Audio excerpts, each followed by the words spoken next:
Hello and welcome to the What Shara Made podcast. I can't remember what episode number I'm up to, so I'll just say hello. And I'll put the episode number down here. Welcome back if you are a returning viewer, and a big hello if this is the first time you're joining me.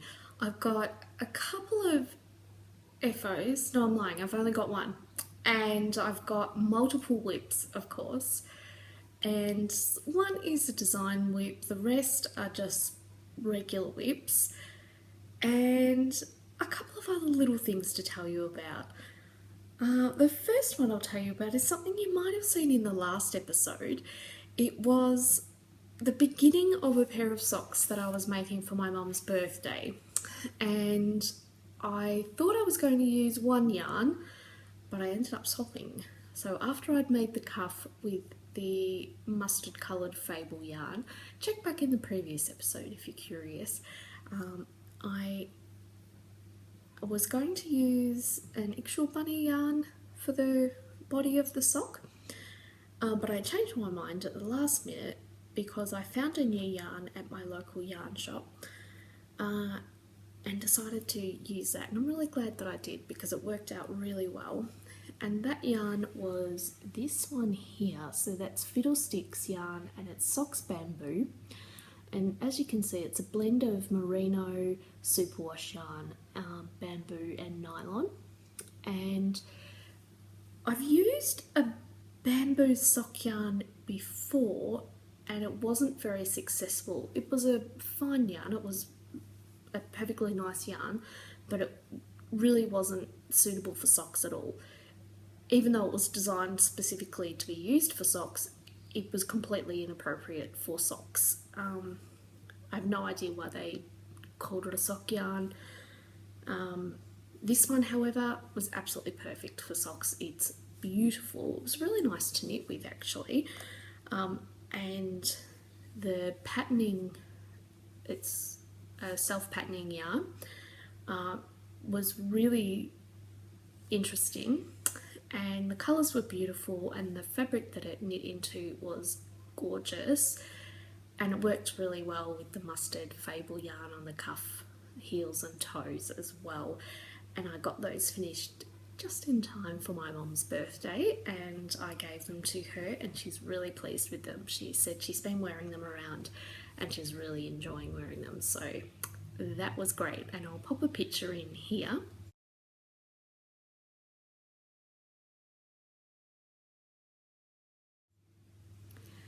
Those are the finished socks, and she's really been enjoying them. You may have actually seen a picture of those on Instagram already if you follow me there. So that's that FO that you may have already seen on Instagram, but that's the first one that I had to talk about. So that's one that's not present because my mum's already wearing them. She has them. My next whip is also socks, but it's slightly different. And I don't know if you've heard of this before, but I think it's called,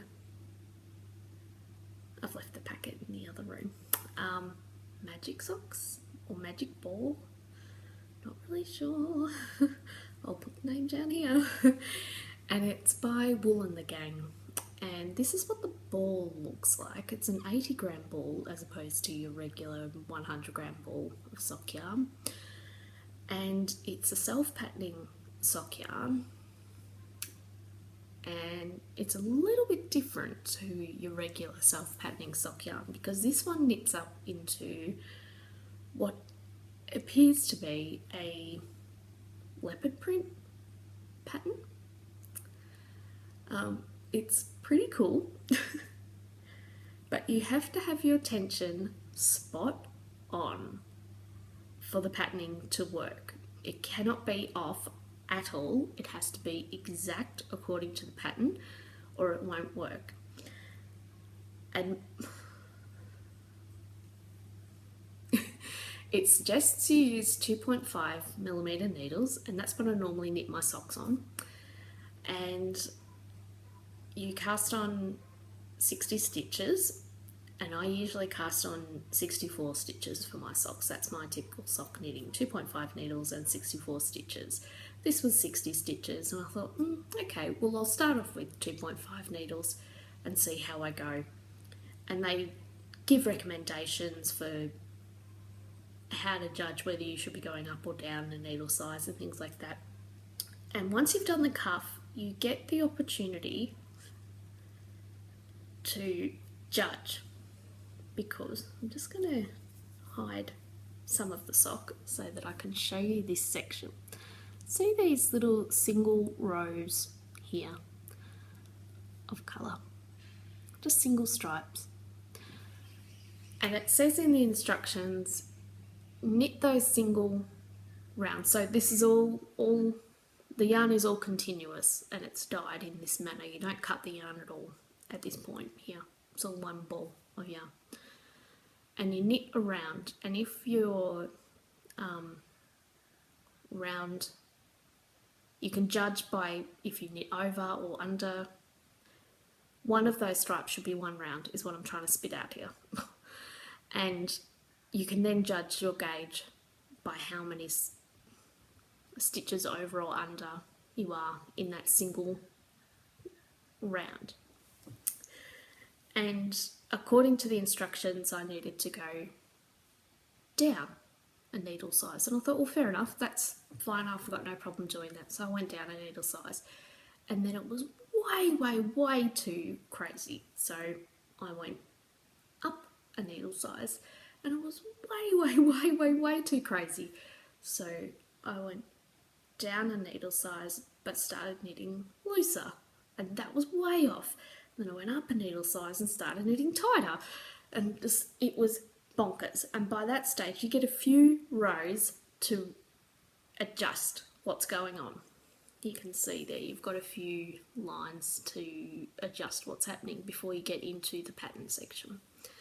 And I thought, right, I'm just going to have to, I've run out of my adjusting rows, I'm just going to have to go for it. And at this stage I decided that I probably needed to be knitting on 2.5 needles, but knitting in a really relaxed manner. So that's what I started doing. And then it tells you if your leopard print patterning is leaning right to really far to the left, you need to go up a needle size. So I did, that's what was happening with mine. So I thought, oh my God. So I went back to the 2.5 needles, and then it said if your leopard print is leaning too far to the right, you need to go down a needle size. And I'm like, oh my God, now that's what's happening. And so it was just going totally out of whack. It was completely crazy, and I was trying to knit tighter and looser and all these different needle sizes. And I'm not joking, it was like I started them about 9 different times. And in the end, I just thought, do you know what? I'm just going to go back to the 2.5 needles and knit my normal way and see what happens. And I just went back to my 2.5 needles and knit my normal way, and they started coming out perfectly. And the issue was not with me, it was with these rows here. It's not one round, it was these adjusting rows where they're meant to equal exactly one round of knitting were not right. And I could have saved myself 10 false starts on the sock by just knitting with my normal needles and my normal tension and everything, if I'd ignored that instruction. And then I got online, and which I should have done first, and read everyone else's notes, and everyone else said the exact same thing. I was like, oh, okay. I really should have read everyone else's notes first. I should have learnt from everyone else's experience first, but no, I just had to do my own trial and error. Anyway, so now I'll show you the rest of the sock. So that's what should have been happening.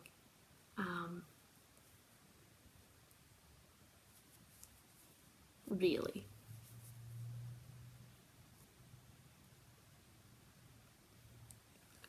I like it now that it's actually working.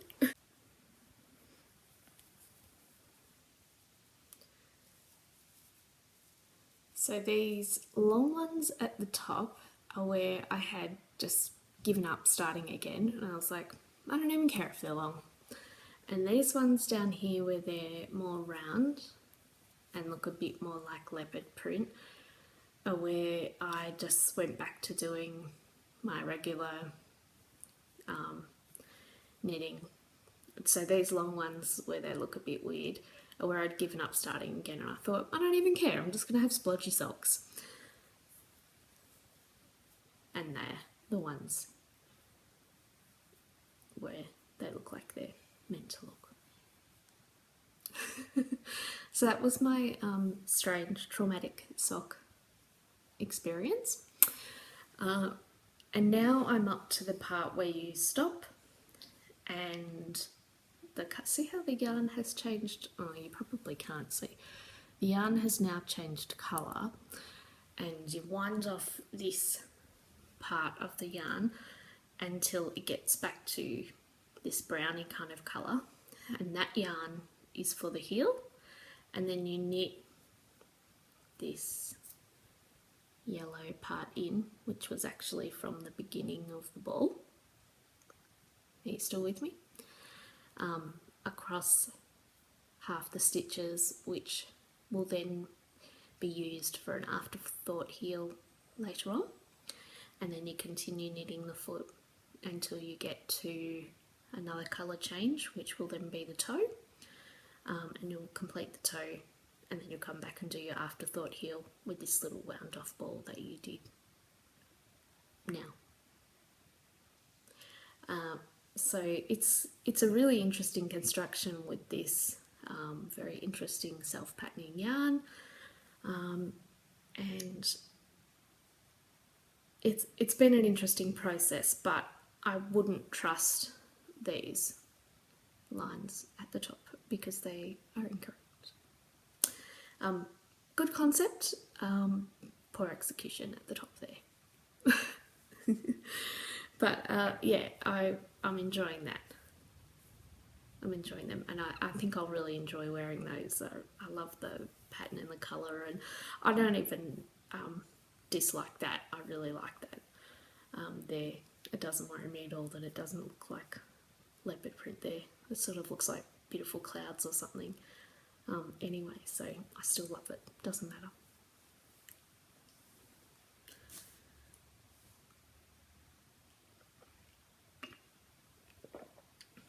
Right, now my next whip is not socks. Oh, actually I can do a sock whip. I've got one more sock whip on the go. Where is it? I've got a big mound of things here. Oh. Okay, so this one's a tiny sock whip. And I don't know if it's actually even going to be worth showing because I don't know how apparent the pattern's going to be on screen, but I will show you anyway just in case it is. So this is the beginnings of a brioche sock that I am knitting, and it's not two colour brioche like I normally knit. It's single colour brioche, but because I'm using a highly variegated yarn, it's a little bit different to, well, the appearance of it. The construction of it's not different at all, but the appearance of it is a little bit different than when you do single colour brioche in a solid colour. So pardon me, that was my phone. So I'll show you what it looks like. Just trying to get a good position, and we'll see what it actually looks like on screen. So can you see? It's probably too small to actually see what's going to be happening with it, but you can see what happens when I stretch it apart. You can see those differences in the single colour rib. So just normal rib there, right, regular rib there, but brioche there. and there's just no patterning on the back, but the more sculptural pattern on the front, which will go down the front of the ankle and then the front of the instep of the foot. But they're still quite tiny, as in there's not a lot of work being done on them yet, but I'll keep going with those. I was hoping to have these done for my mum for Mother's Day, but that's just not going to happen because that's this weekend and that's all I've done, and that's just not going to happen.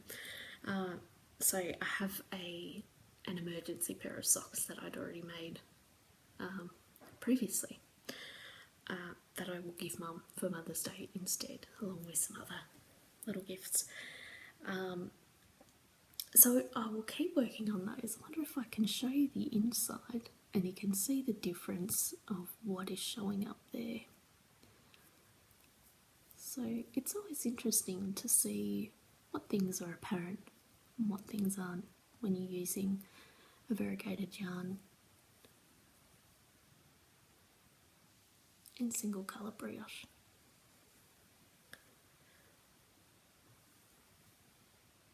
So stay tuned to see the progression of that one. Just thought I'd show you now so that you can see how that grows in the future, although it's a little bit boring at the moment.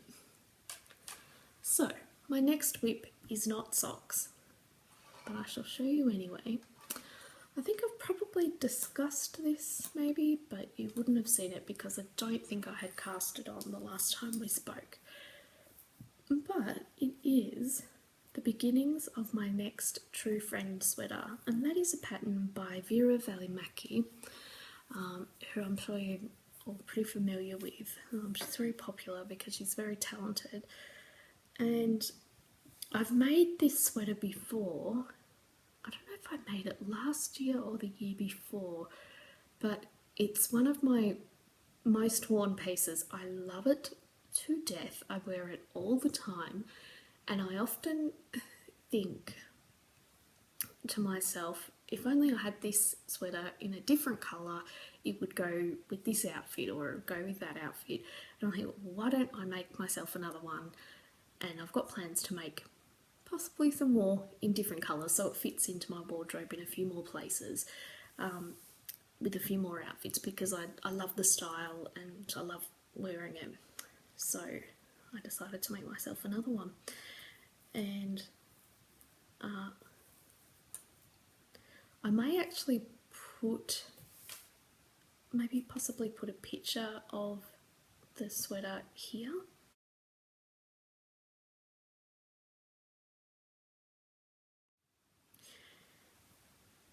Simply because if I show you what I've got now, it does not look like a sweater at all, and you'll be, if you're unfamiliar with the sweater, you'll be struggling to picture it from what I've got here. So this is the front so far, obviously, and that's what I've got of the back so far. So what happens with this? It's a very interesting construction. You knit the bib part of the front and you knit something very similar on the back, almost identical but with slightly different shaping at the top there. And then you pick up stitches,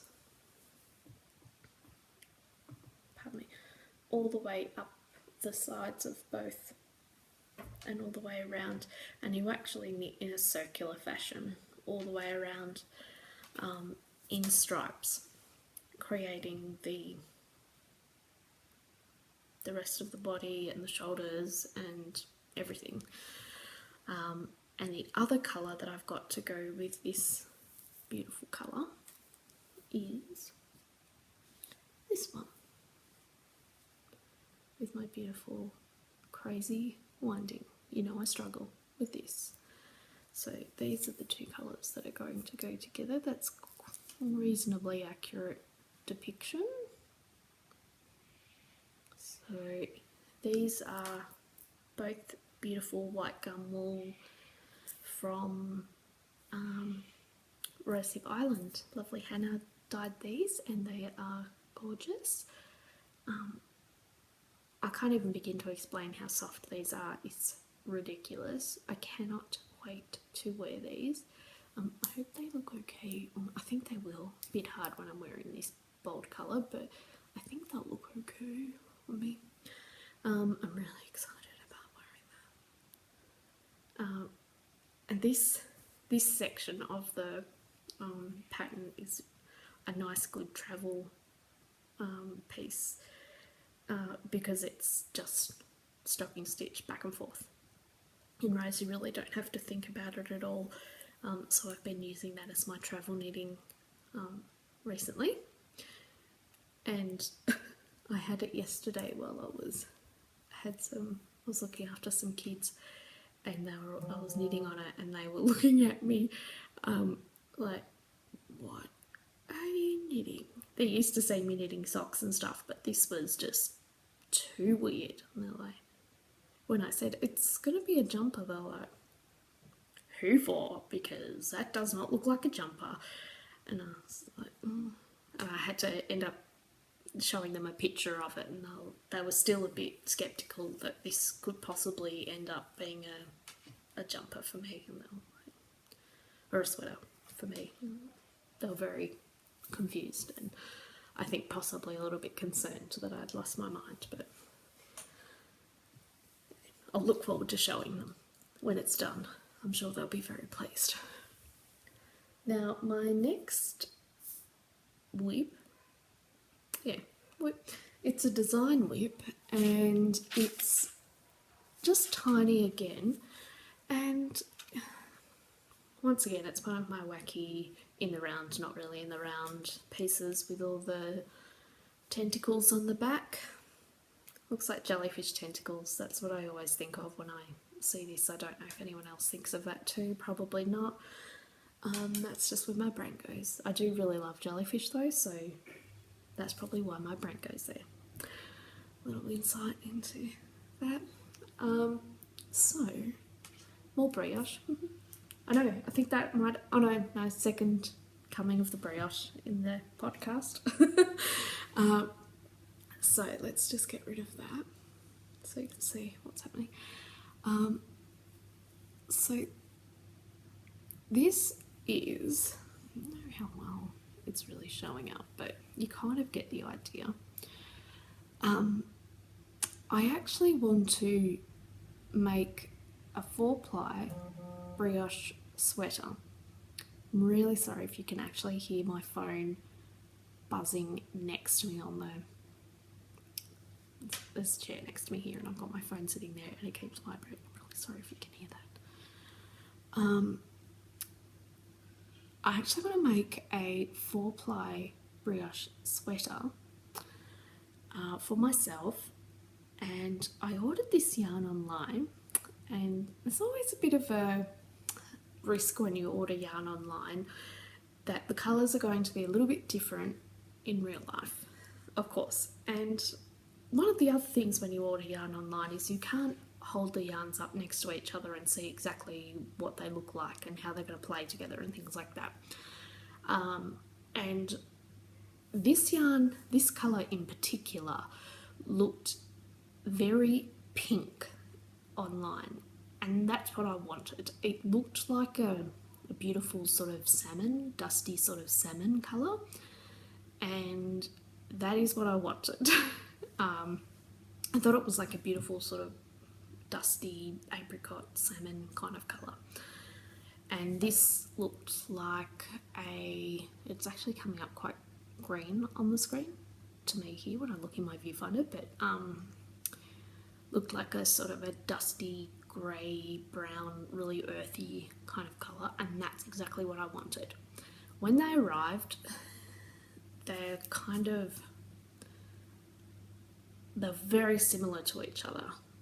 They look a bit more, what I can see here in my viewfinder, they look more different to each other on the viewfinder than they do in real life.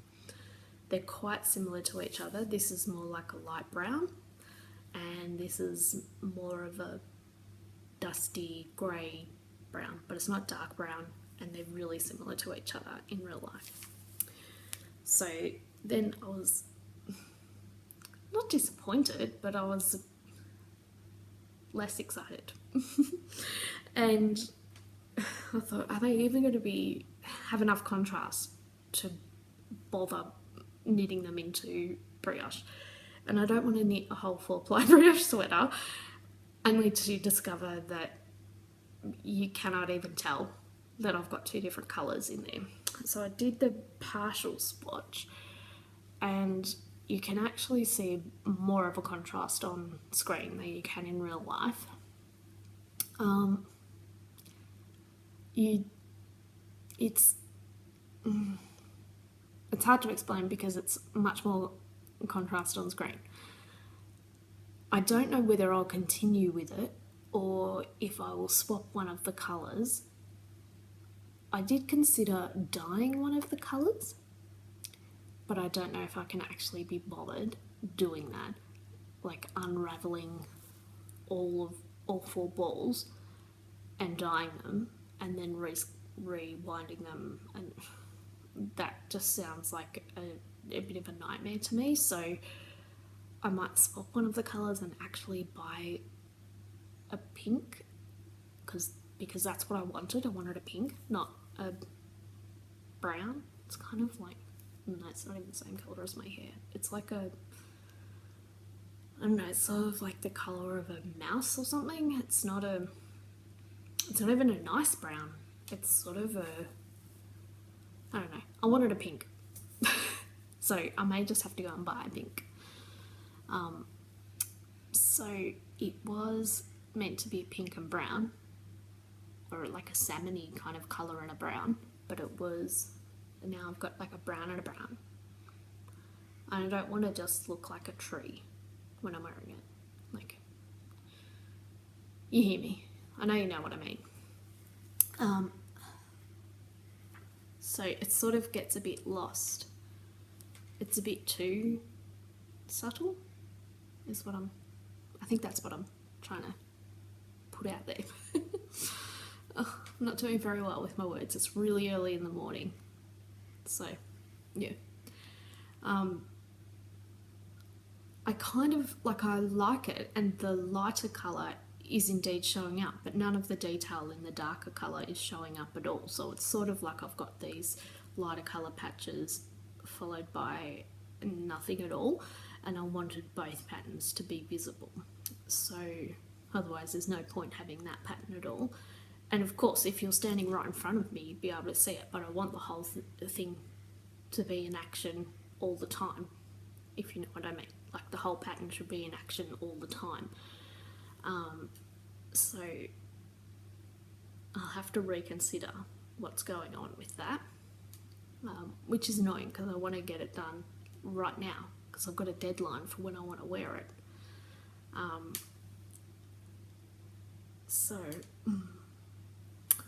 But that is one little whip with all my crazy jellyfish tentacles on the back. So, although I have really enjoyed knitting with that wool, starting not enjoying the colour as much as I wanted to be. So that is that whip.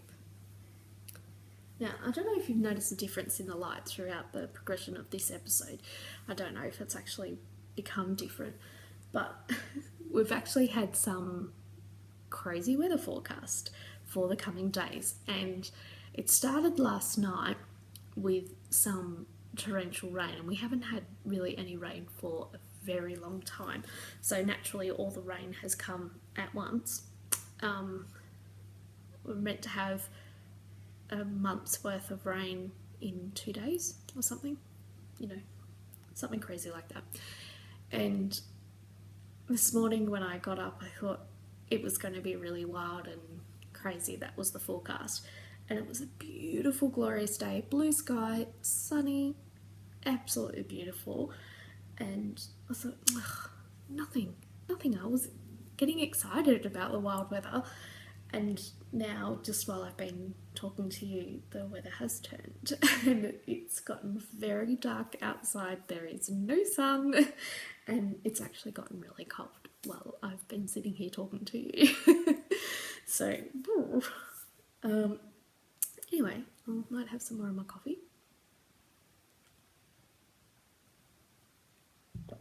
My next whip is also a design whip, and it's one that I've already spoken to before, but this is a progression of the design whip. So last episode I spoke to you about this because I showed you the swatch that I did to get everything in order to begin this one. And I started this last night and I'm really happy with the way it's working out so far. Like, fingers crossed, it keeps going smoothly.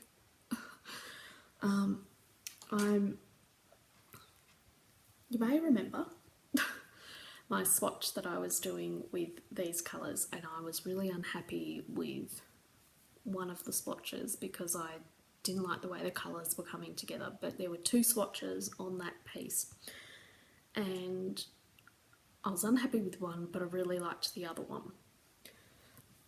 And the one I liked, you may remember, was the one that had the polka dots on it. And these are only, you can see, partial polka dots. I'm about halfway through the polka dots at this stage. And this is actually going to be a sweater for me. It's all scrunched up on a circular needle, you can see, and you can see the inside there. It'll be reasonably reversible, I think, depending on how well I put together the sleeves. It should be reasonably reversible, but I'll see how I go with that. I'm not intending for it to be, like, my initial intention for it is not for it to be reversible. It just so happens that brioche is reversible, but that's not my intention, so I'm not paying too much mind to forcing it to be reversible. But this is how it is coming out so far. It's going to have the polka dots all over, and they will be offset staggered all the way up. And it's got, I wonder if I can show you on this side, it'll have that up the sides and under the arms, so that will go all the way up the arm and then continue underneath the sleeve. And I haven't quite decided, it's bottom up, that's probably quite obvious, didn't need to tell you that. And I haven't quite decided what is actually going to happen at the top here. I think I'll find out when I get there, if that makes sense, what is actually going to happen there. I think it's probably going to be a standard boat neck, because I really like wearing a boat neck. It looks good on me and I enjoy wearing it. And I find them easy to make. So those three things combined are usually the answer. And I find that style of engineering and then attaching sleeves is pretty good. And it's a style that looks good on a lot of people. So that's why I tend to go that way, and I've made it quite a few tops for myself like that, and it's good and it's comfortable to wear. So for most people, I find, some people find a traditional boat neck a little bit restricting. Not everyone likes a high neck coming across there because it can be a bit sort of like sandwichy, like, but I quite enjoy a boat neck.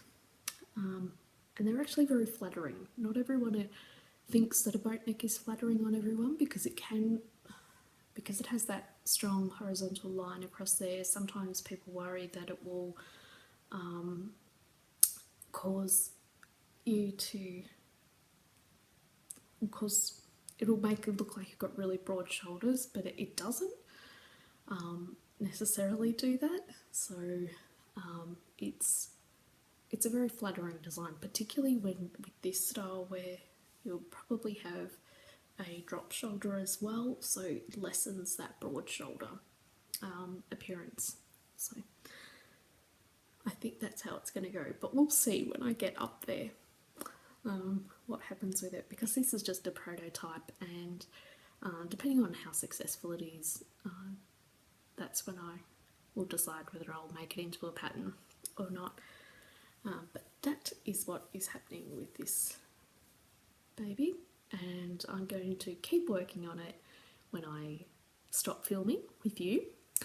And it is going pretty well so far. It's working up reasonably quickly. I only started it last night, and it's going all right.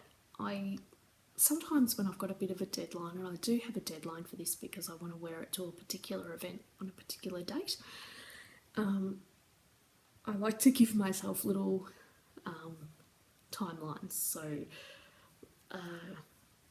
like, for example, get 1 row of dots done a day, for example.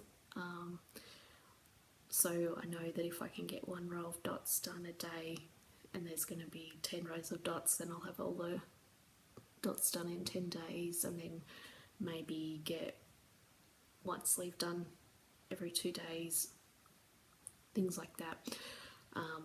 And then I can gauge how long it might take me to get it finished. And it gives me a bit of a goal to work towards each day. And then I feel good if I surpass that little goal. But I'm never too hard on myself if I don't meet that goal either. So yeah, you have to sort of, I find it helpful to do things like that if I've got a deadline, just to encourage myself to get things done like that. So I'm really happy with the way that's working out, and I've done a few experiments as well to make sure that it all still works when I split for the sleeves, because obviously I'm working the round now, but when I split for the sleeves I'll be working back and forth in rows, and I need to make sure that's still going to work. So I've done, pardon me, some experiments, and it looks like it's still going to work. Fingers crossed. So I think it's all going to be good. If it doesn't, then I guess my dog is getting a little blanket to sleep on or something. But we'll find out, I suppose. And the deadline that I am working towards for this is the Soulcraft Festival in Melbourne on the weekend, the long weekend in June. So it's the 8th and 9th of June. I plan to wear this on one of those days, and if I get my True Friend sweater finished, I plan to possibly wear that on one of the days. And I may wear possibly my FO that I'm about to show you as well, if that works, possibly on one of the days as well, if I don't wear or finish my True Friend sweater. But I will probably also wear this to Bendigo, so this will be one of my Bendigo sweaters as well, I think. So enough about that. Let me just show you some other things.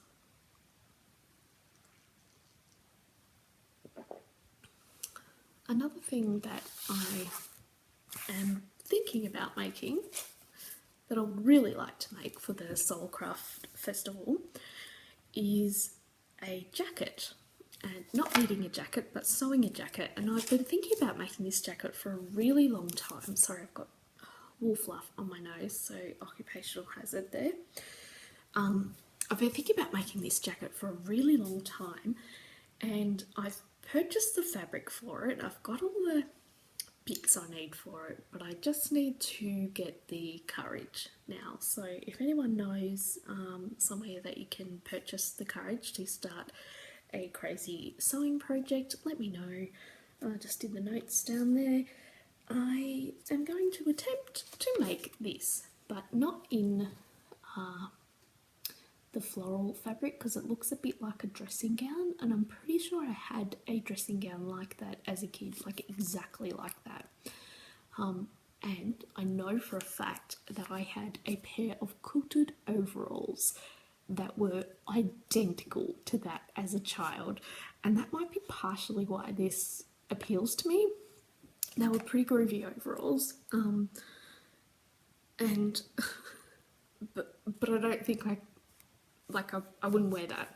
I'm totally happy for someone else to wear it, and I would adore that if I saw someone else wearing it.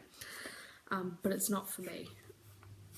But the style of the jacket I really, really like. And it's, I don't know if it's apparent, but it's quilted. So it's made from quilted fabric. And they are, in the pattern, they tell you to use like ready-made quilted fabric. But that's really hard to come by in Australia. Is that I'm going to quilt my own fabric. I know, it sounds crazy now that I'm saying it out loud. And then cut the pieces out of that and then make the jacket from that. Obviously I've lost my mind, and that's what I'm going to do. So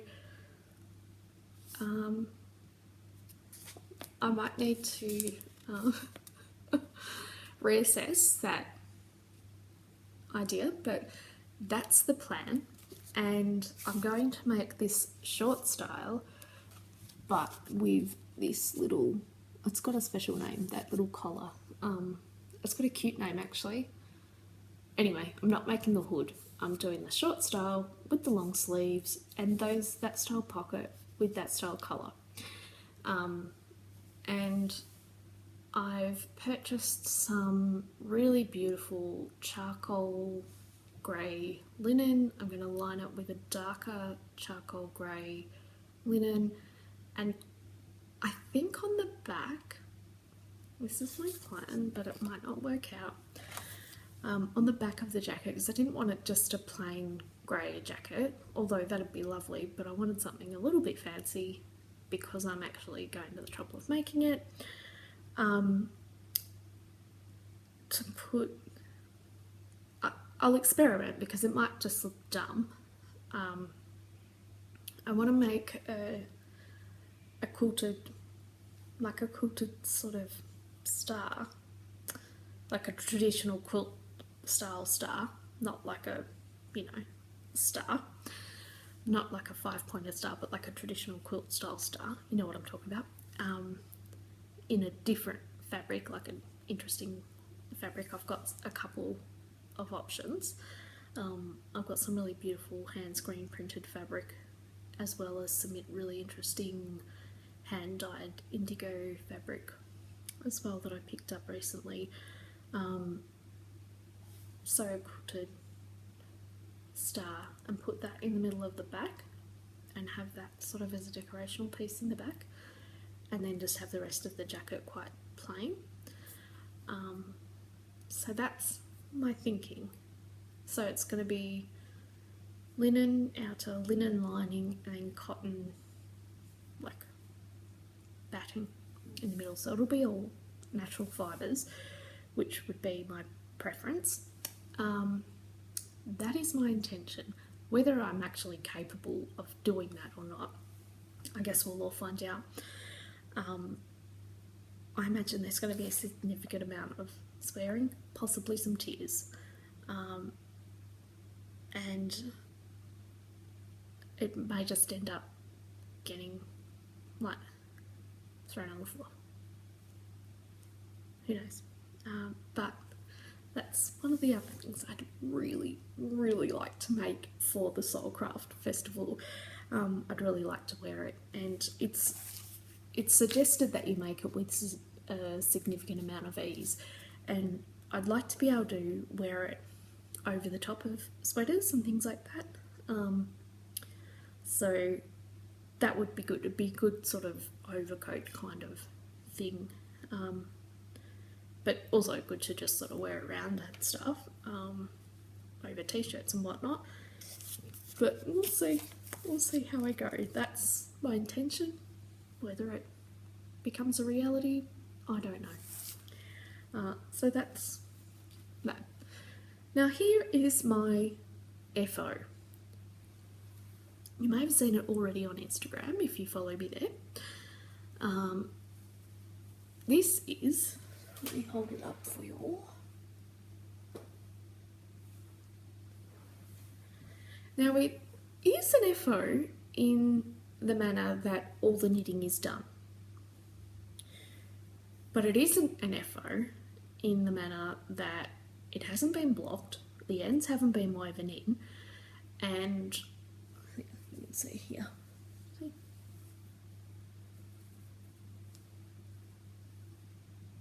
And I've got a little stitch marker there because I haven't even fastened it off. That's deliberate, I'm not just being a procrastinator. And that's the case on the other sleeve and the waist hem as well.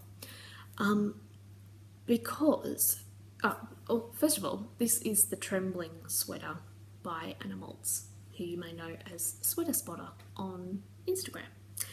It was a really fun knit, I really enjoyed it. I'm going to hold up the yoke a bit closer to you so you can see what's going on there.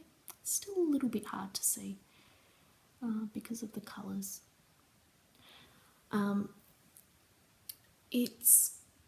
I haven't finished it completely, as in weaving all the ends in and blocking it, because it's a bit long. It's quite long on me. I did all the measurements. The gauge is spot on, thank goodness. I didn't feel like faffing about with that. And I knew it was going to be a bit long on me, and I knew the sleeves were going to be way too long on me. My arms aren't very long. And so I shortened the body while I was knitting it. I just decided I would make the body shorter as I was knitting it anyway. And so I shortened the body significantly, actually, but I didn't shorten it enough, obviously, and I shortened the sleeves quite a bit as well while I was knitting it, obviously not enough. Then when I finished it and I tried it on, it was still way too long. So, when I'd finished all the knitting, I didn't weave anything in, because I suspected that it might actually be too big and long and everything, because when I was holding it up, like it's massive. It's absolutely massive. I definitely could have made the size, neck size down, or even the neck size down. I made the medium, and I 100% could have made the small or even the extra small, which I never would make in a pattern. Like I'd never make a small or an extra small. And this is designed to have about 10 centimetres ease in when you wear it. It's huge. It's massive on me. So I shouldn't have made the medium, which is a bummer because I have made the medium. And so I need to shorten the actual body of it by about that much, and I don't want to just unravel it and then go up that much and then have to re-knit the band again. So I think what I might do, this is another crazy thing, maybe I need more sleep or something. I don't know why I keep coming up with these wacky ideas. I'm going to cut the middle out, and I'm just going to reattach the band. So I'm just going to graft it back on. Might regret that. And it's no big deal if it turns out that's a completely insane idea. I just re-knit the band. That's no big deal. With the sleeves though, I can't do that because there's decreasing all the way down the sleeve, so I can't just snip the sleeve and then reattach the band because the band's got less stitches than where I will snip the sleeve off. So I just have to unravel that, but that's no big deal because not as many stitches on the sleeve. So yeah, I need to take about the same amount again off the sleeves to bring them back up to the right length. They're not too long, the sleeves sort of come down to about there, but I don't like a long sleeve on a sweater. I find it really irritating. I'm a busy person and I don't like a long sleeve at all.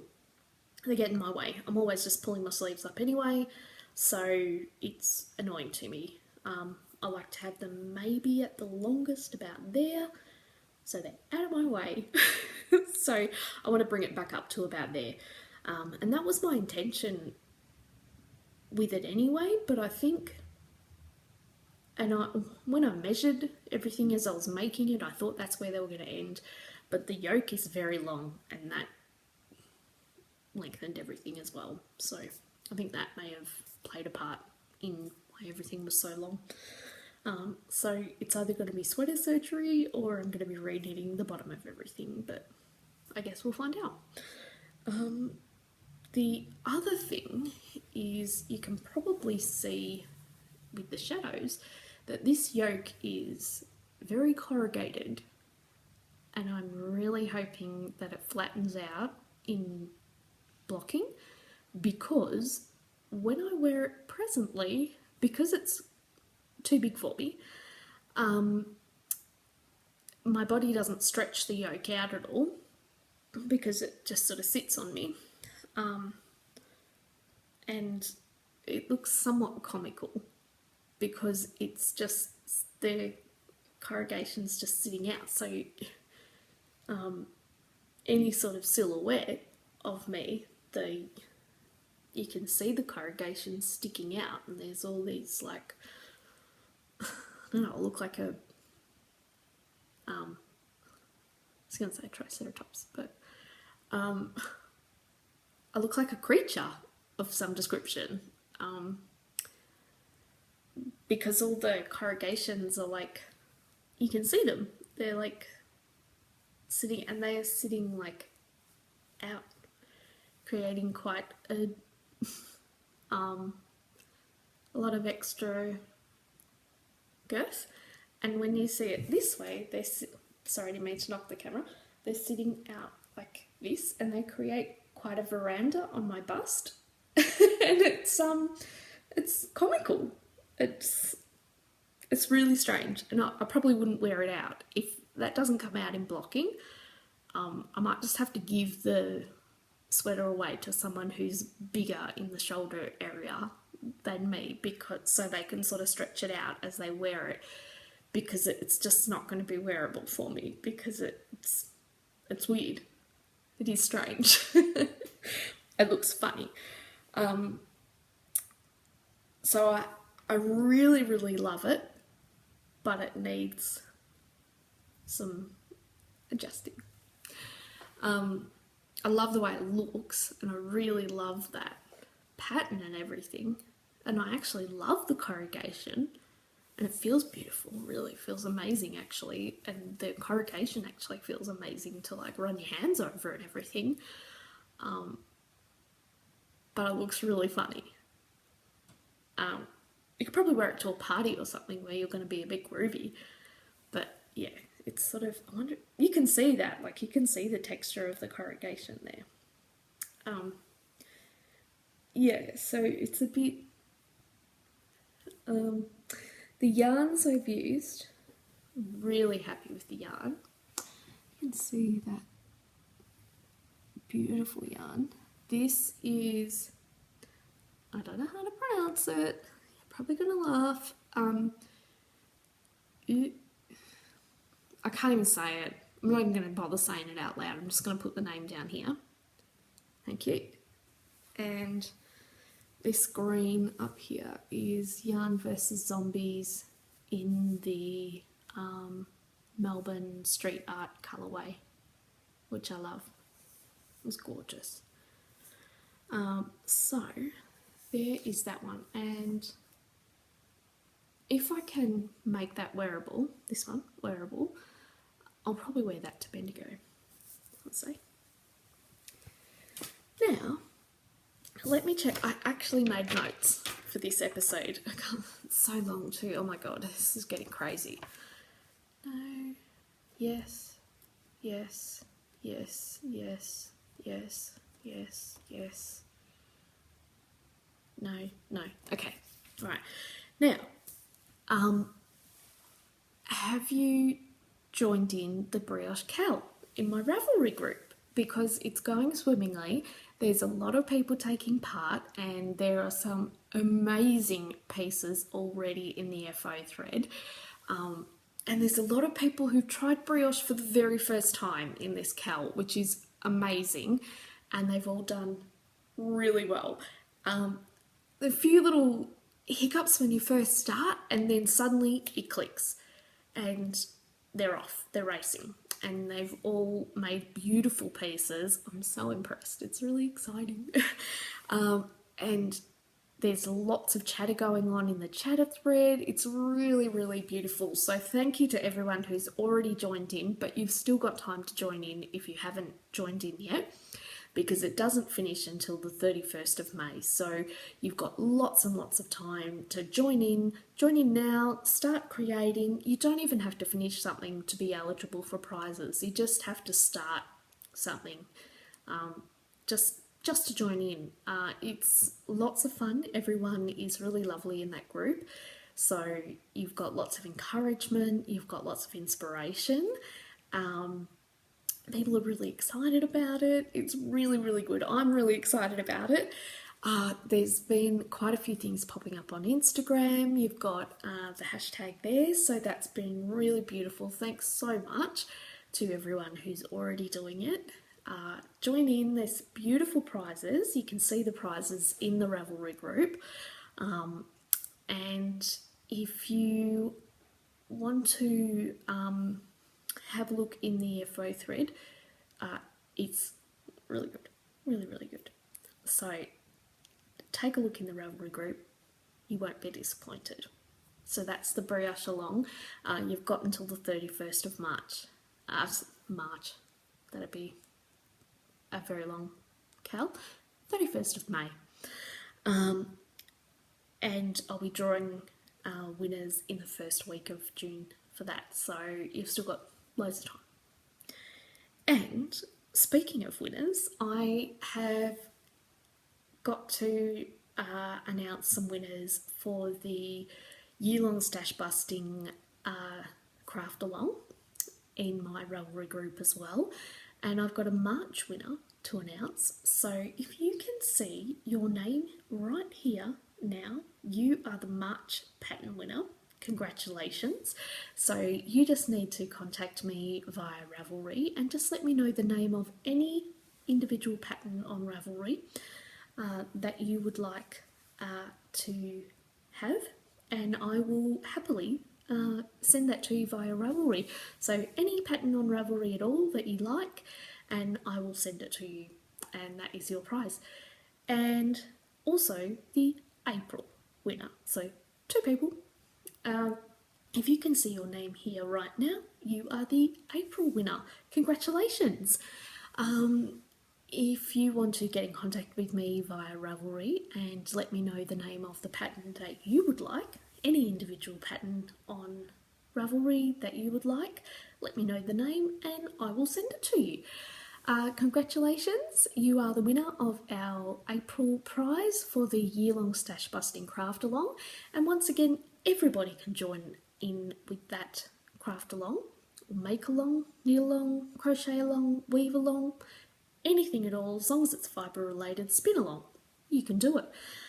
All the rules and criteria to make sure you're eligible for that are in that thread in the Ravelry group. So take a look there, you can join in, everyone's eligible, you don't have to have been playing all year long, you could join in right now, still eligible. So take a look in there and join in. It's a really, really good thread, and there's so many people taking part in it, and there's so many beautiful pieces in there. It's really inspirational. Love it. Love it, love it, love it. Thank you so much to everyone who is taking part in that. It's amazing. I love it.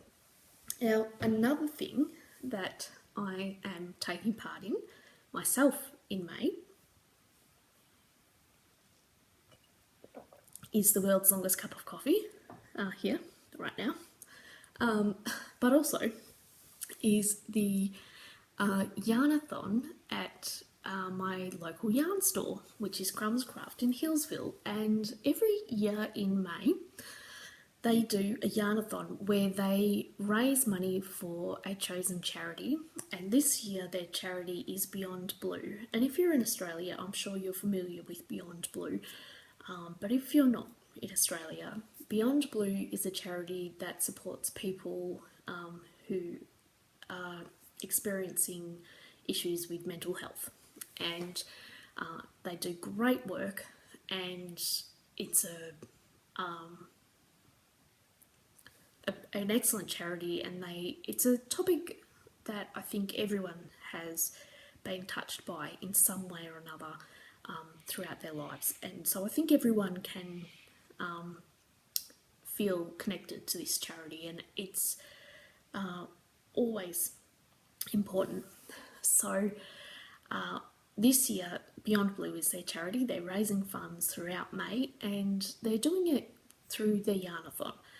And they have been building up towards this by getting people to make butterflies, which just happens to be the logo for the Beyond Blue charity, in the logo colours for Beyond Blue, which is pink, yellow and blue. And they have used these butterflies, Grumscraft have used these butterflies to yarn bomb the light pole out the front of their yarn store, and it's amazing. And I'll just pop a picture in here.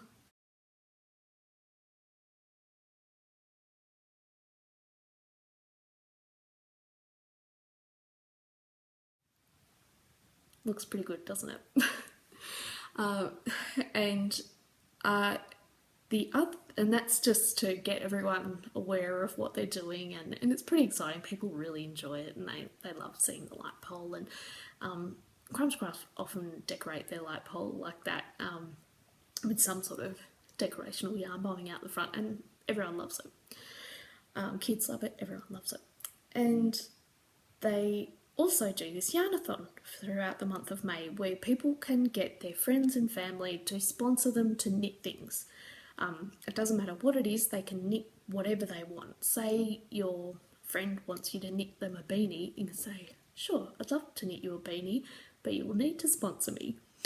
And by that, they can make a donation to the Crumbs Craft Beyond Blue fundraiser. So it's a really nice way to raise money, do something nice, and, you know, knit, crochet, weave, do whatever you want with your yarn. Or you could say to your friends, sponsor me to knit somewhere funny, knit in public somewhere, sponsor me to knit while I'm walking for 5K, sponsor me to, I don't know, knit while I'm hanging upside down in the park, sponsor me to knit for the homeless, sponsor me to knit for newborns at the local hospital.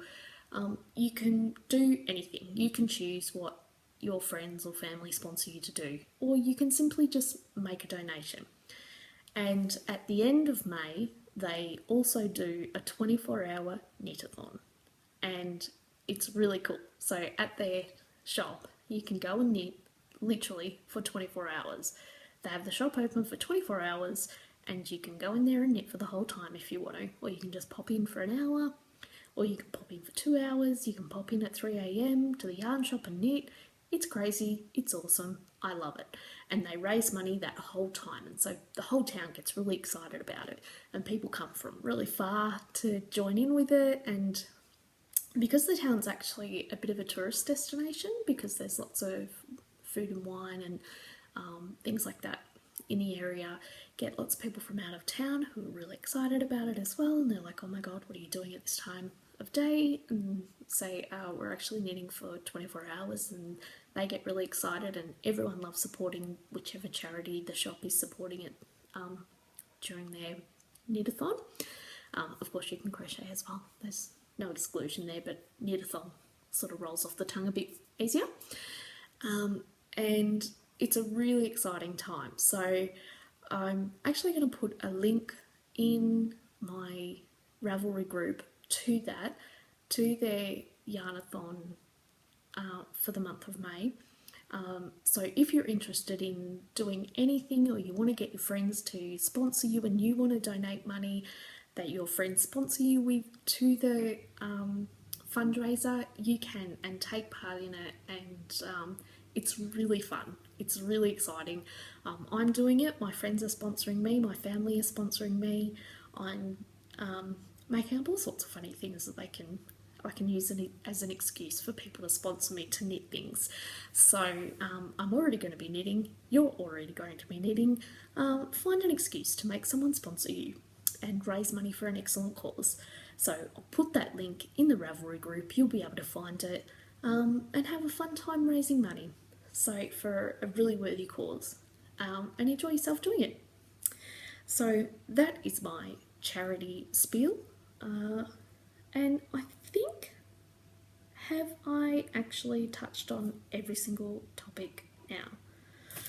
Reading my list, I think I've ticked everything off. Okay, this is a really long episode. Thank you for sticking around, and hopefully I won't leave it so long next time, and I won't have so much to talk about. Thank you very much. I'm absolutely freezing. It is really dark outside, and now I'm actually really hungry as well. So thank you for sticking around, and I really look forward to hearing from you, and I absolutely love when you join in the comments below, join in the Ravelry group, and join in on Instagram as well. I really, really love it. So thank you so much for everyone who interacts with the podcast and interacts with me online regarding the podcast and my projects and things like that. I really, really love it. So thank you so much. And I've also got some hellos. I've got a hello for Helen, hello, and I've got a hello for Sandra, hello, and I've got a hello for Sarah, and I think you all know who you are. So hopefully I might actually see some of you all at Soulcraft. So goodbye, and I'll see you all again soon, probably before Soulcraft. Okay, bye.